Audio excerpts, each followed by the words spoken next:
India's workplaces are changing. Hybrid models, ergonomic needs, and global competition are reshaping how and where we work.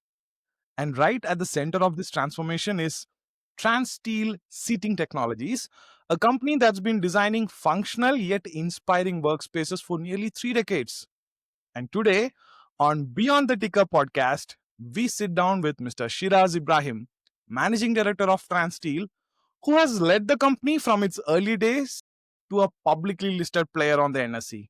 Let's explore his journey, the company's edge in a competitive market, and where Transteel is headed next. Mr. Shiraz, welcome to Beyond the Ticker show.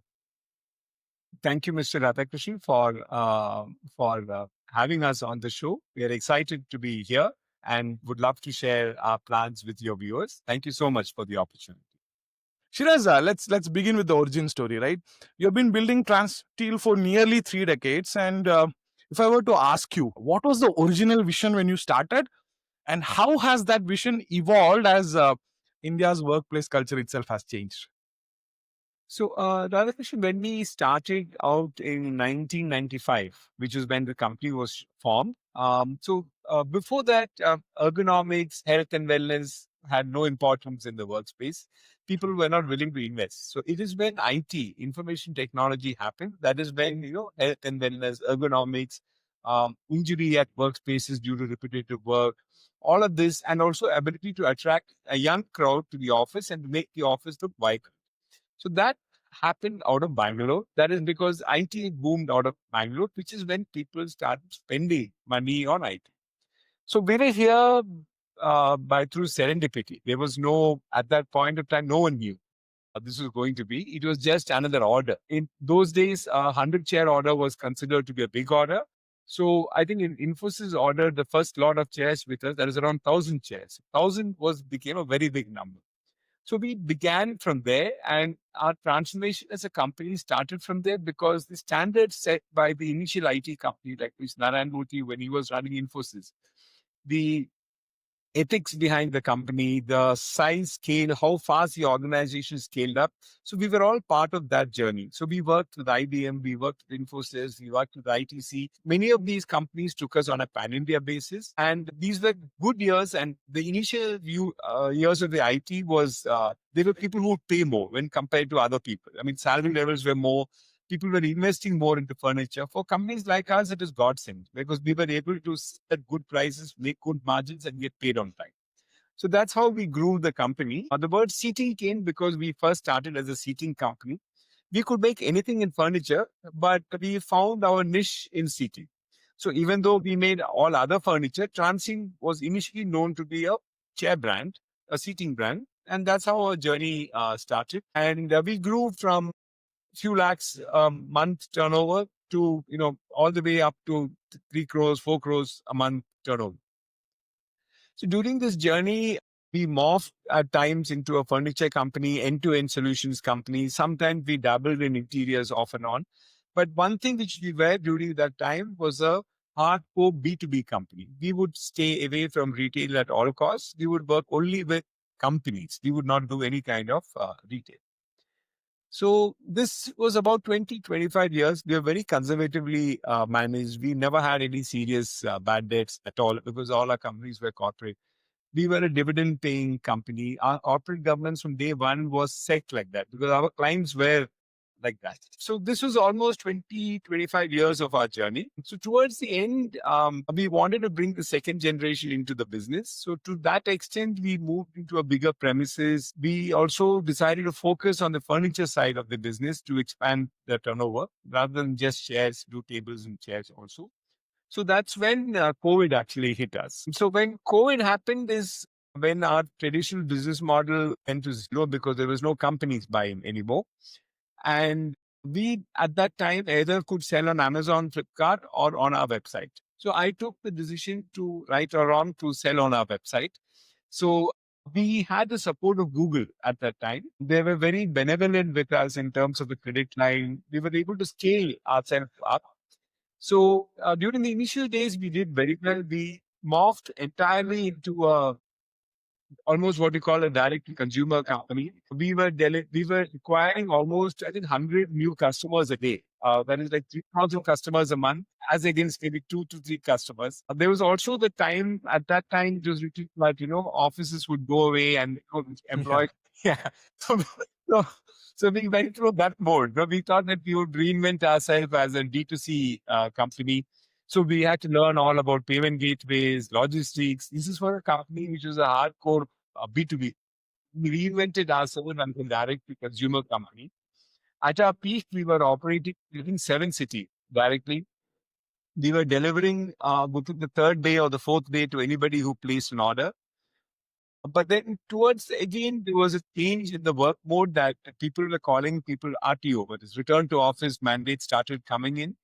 The work from home boom, which people said would happen, would really did not happen, because I think people wanted people back to office. So we, at that point of time, we had to again pivot a business model, because retail, see, when the mostly work from home was doing well because the companies were reimbursing for the furniture. So, which is where the buying power came. Once a company's permission went away, it became a normal. And people, you have another crowd of Correct. people who come to buy. So we realized that. So we decided to get back to our B2B business.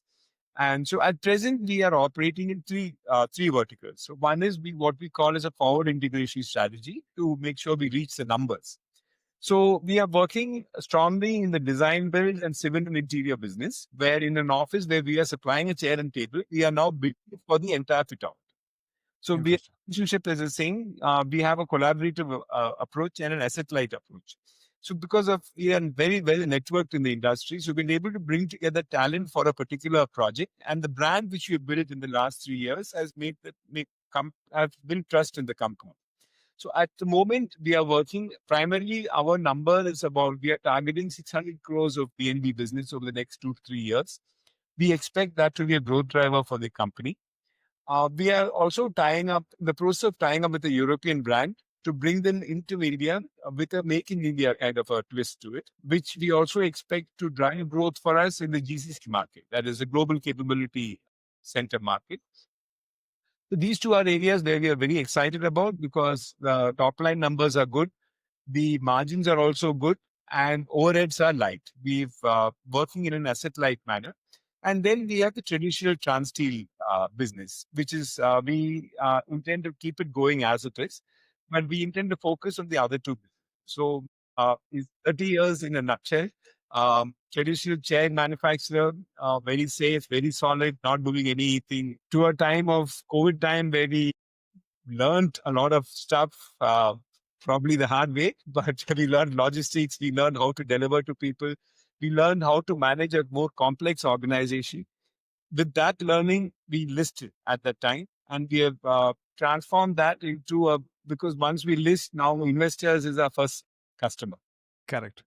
The journey as a SME listed company, it takes a while for an entrepreneur to understand that today you're responsible first your investor, then the customer, and then your employee, or probably but first the investor. So we also had to tailor our approach to make sure that we keep our investors happy, which is why we have decided design and build as a vertical, because that doesn't call for any major investment. It is all done at the customer's premises and in an asset light manner.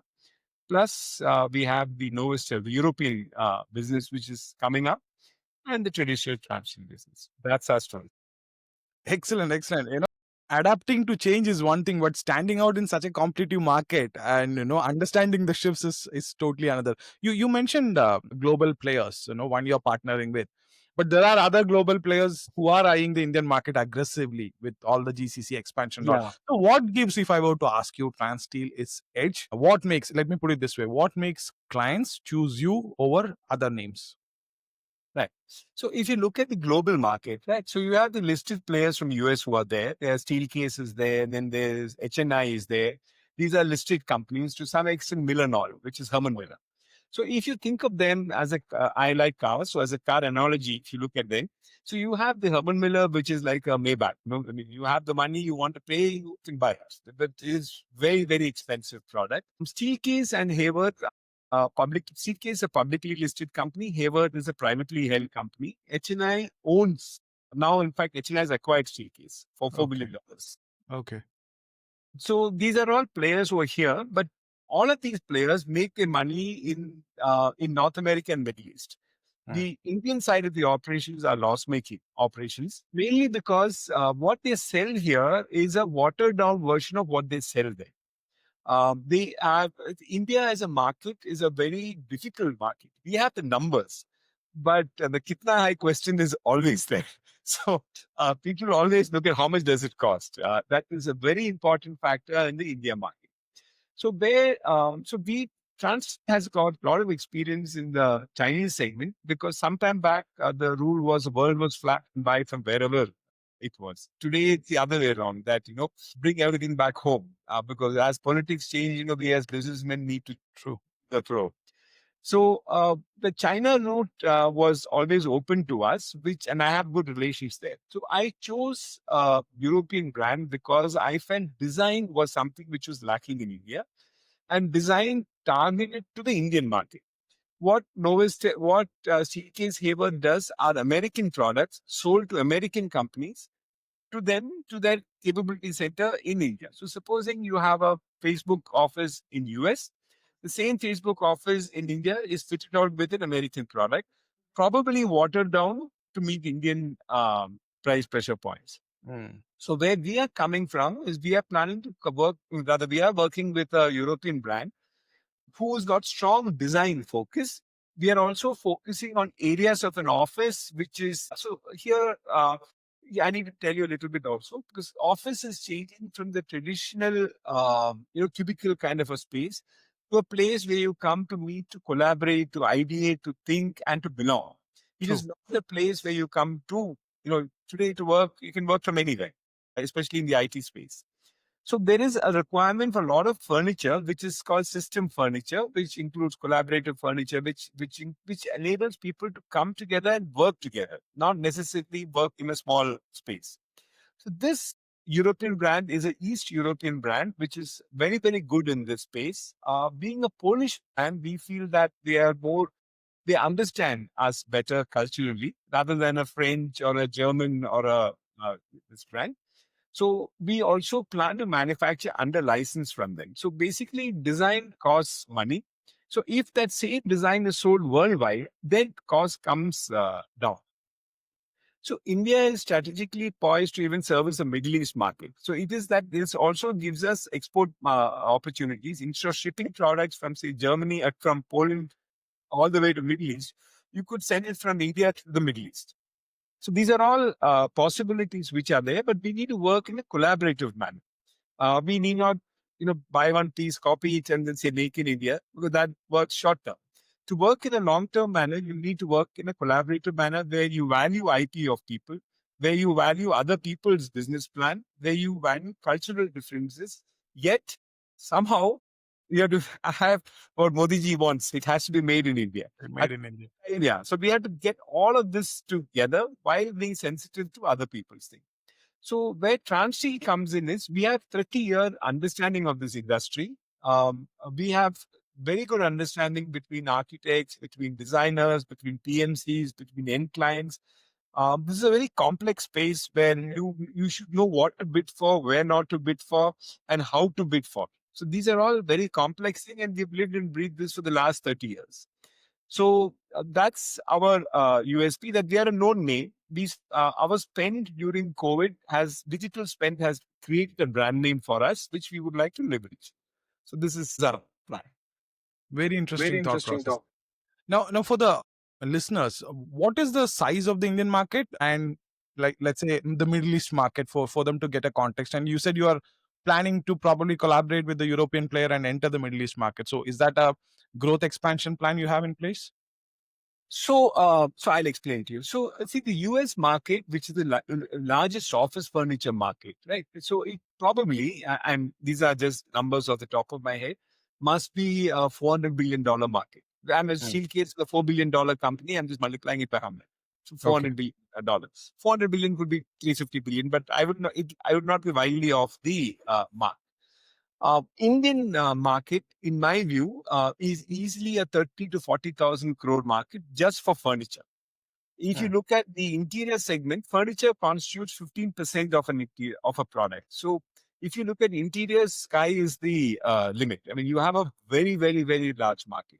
But what you call is you have an address. But when you look at the addressable market, the Hmm. market may be very large, but then Hmm. finally, what that you can get at. So that is where India's complexities comes in. We are one but different. A Bombay company would like to work only with Mumbaikars. A Delhi work company would like to only work with Delhi people. South Indian people would like to work with South Indians. Then there is also the issue of logistics. We have transportation is a very expensive thing. You cannot transport material from south to north, which means you need to buy material in the north. To buy material in the north, you have cultural issues. So these are all complex which you need to navigate carefully to get to where you want to get. So, as far as the addressable market is concerned, like Godrej has now said that their turnover for their target for the interior business, that is the residential size, 10,000 crores. So Oh, this is a market which you can, as big as your vision you want it to be. That market is furniture, so everybody has to sit and stand somewhere. So, so there is no the size of the issue. The addressable market for a profit-making company, because investors come first. So for a profitable company in an asset-light manner, you have to address a market. So that's where we have taken a stand up. 3,000 crores is our number. Because for an SME listed company, like how I said 100 and 1,000 initially, for an SME listed company, 1,000 crores is a very big, like kind of a line which we need to cross. So that's a number which we hope to do in 3 years' time. That's something which we plan to do. As far as the Middle East is concerned, we are approaching it slowly because everybody is there in that market. It's an extremely competitive market. In case we do partner with the European brand and things become closer, I mean, it takes time to build a relationship with them. We would like to export from here to there on the strength of their brand. Their brand. We are also talking to a few people for design and build opportunities there, but this is right now my focus is on India. Now, the 1,000 crores is what I need to do. The Middle East market is for the next portion of the growth. We are taking baby okay. steps now, so that when you look at what beyond 1,000, that is when where you have to make more margins, sell better. That is where I'm looking at Middle East and Africa as a market. But right now, we're just taking baby steps. Got it. Got it. And for my listeners who are basically institutional as well as retail investors, playing devil's advocate here, if I were to ask you, what should be a few items they should pay very close attention to when it comes to your industry in general or to your business model in general? So what happens in our industry, Pat, Prof, like when we were running the company as a private limited company, I was answerable only to my soul. I mean, there's nobody else. So no, Correct. 10% Pat. No matter what, we will do just 10% Pat. And unless I need 10% Pat, we would take 10% Pat, 5% we put back in the business, 5% we would take out. Those were the days when dividends were tax free. And now it is different. So 10% PAT is what we would look at. But that is when it was just me.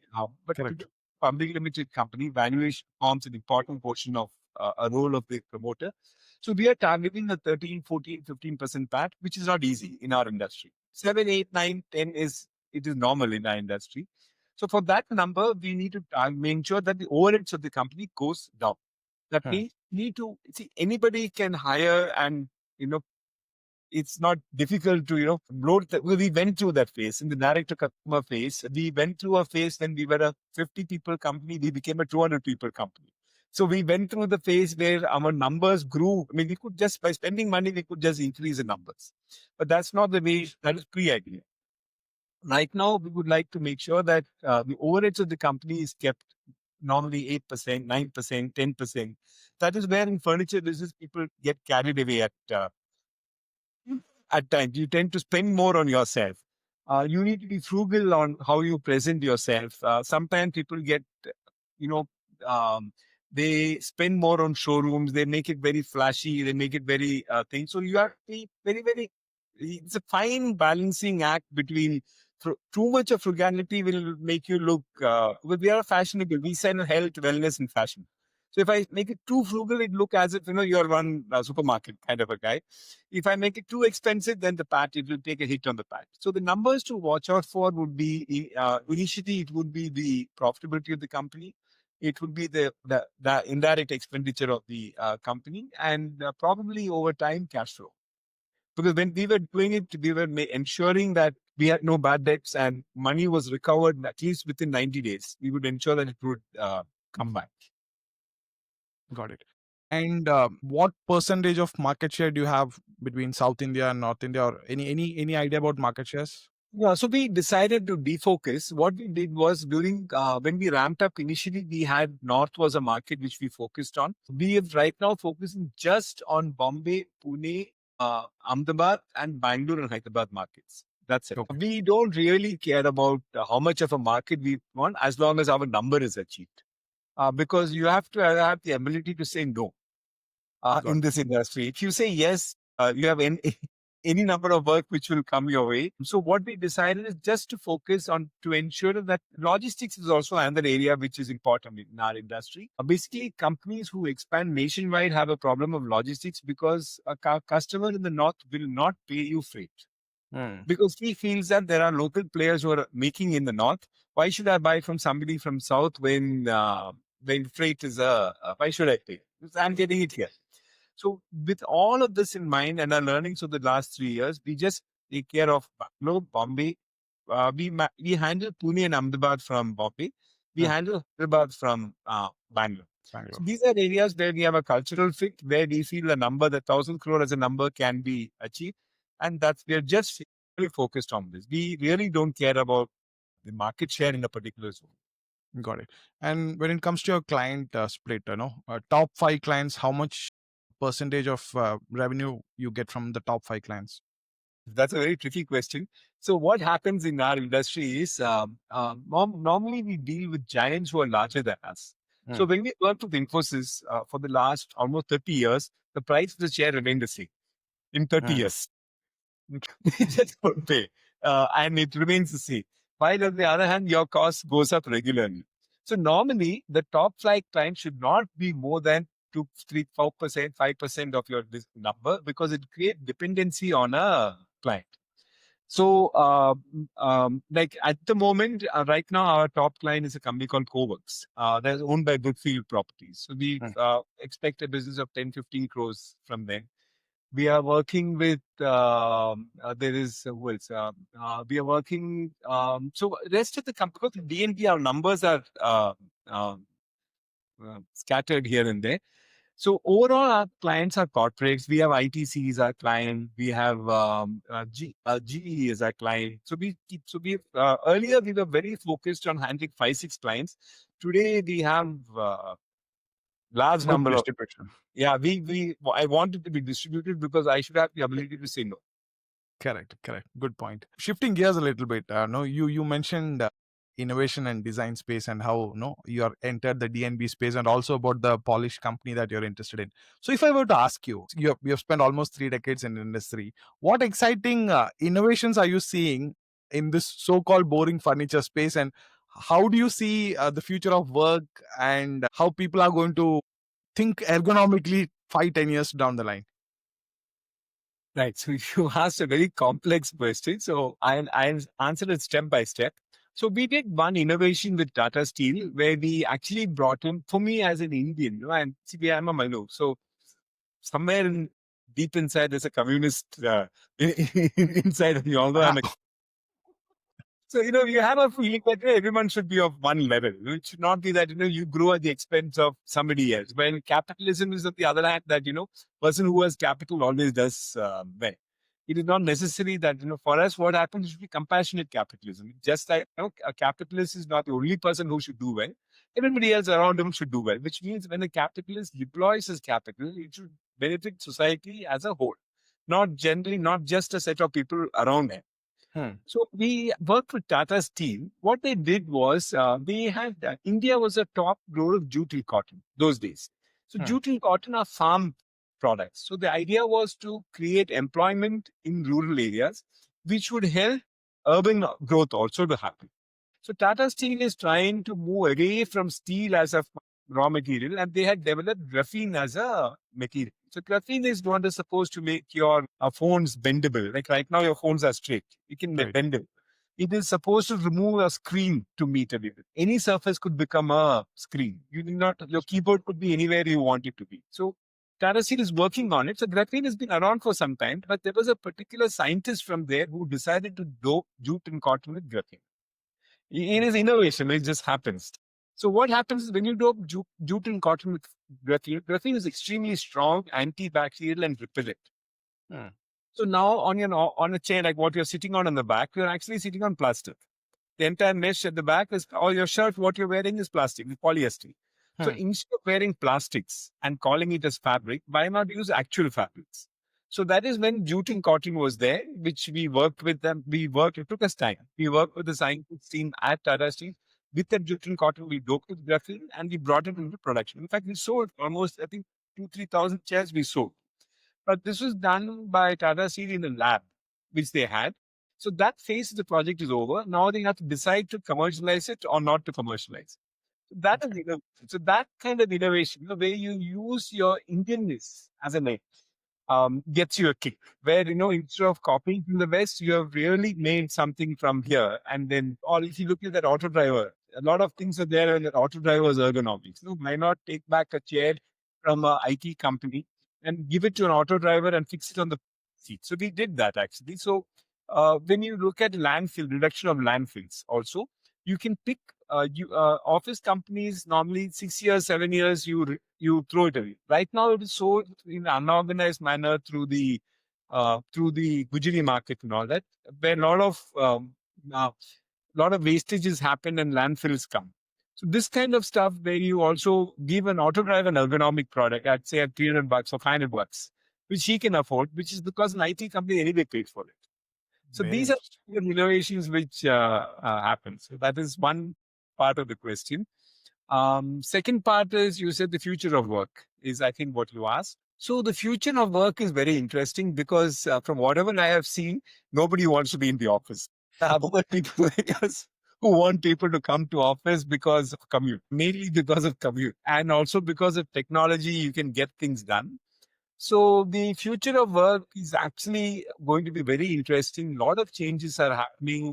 Um, Probably what I feel is you'll only go to office to meet and collaborate. You will not go to office to work. That is something which will happen. At present, it is happening mainly in the IT sector.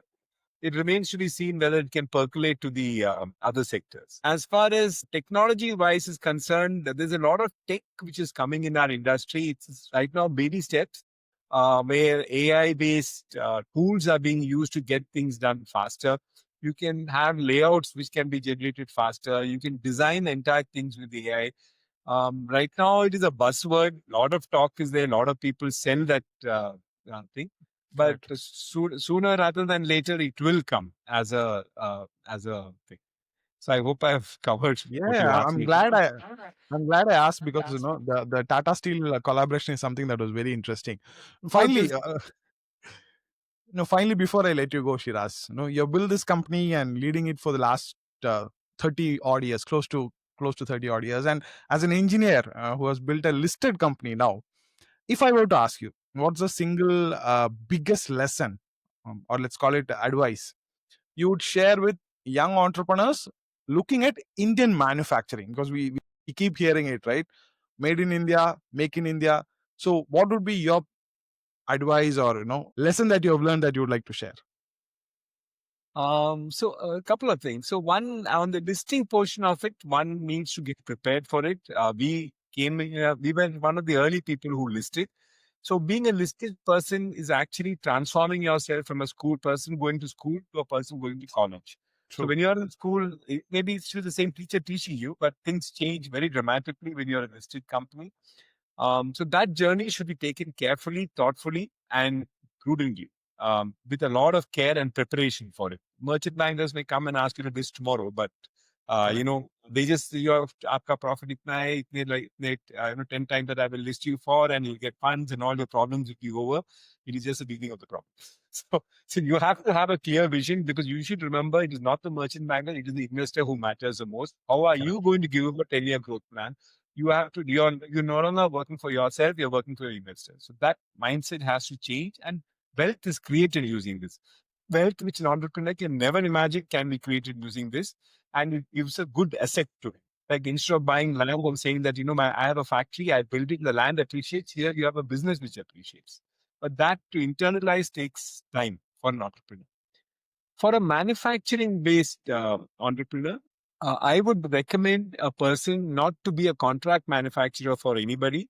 I would recommend that he actually makes his own product. It may be tougher, but it helps better.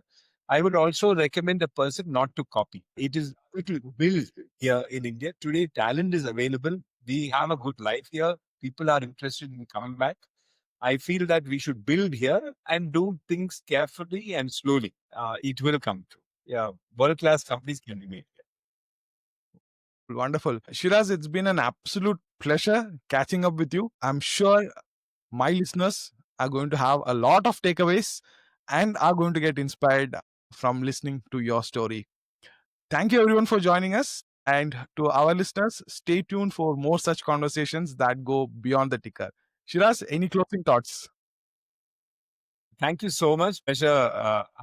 Thank you so much for having me on your show. Thank you.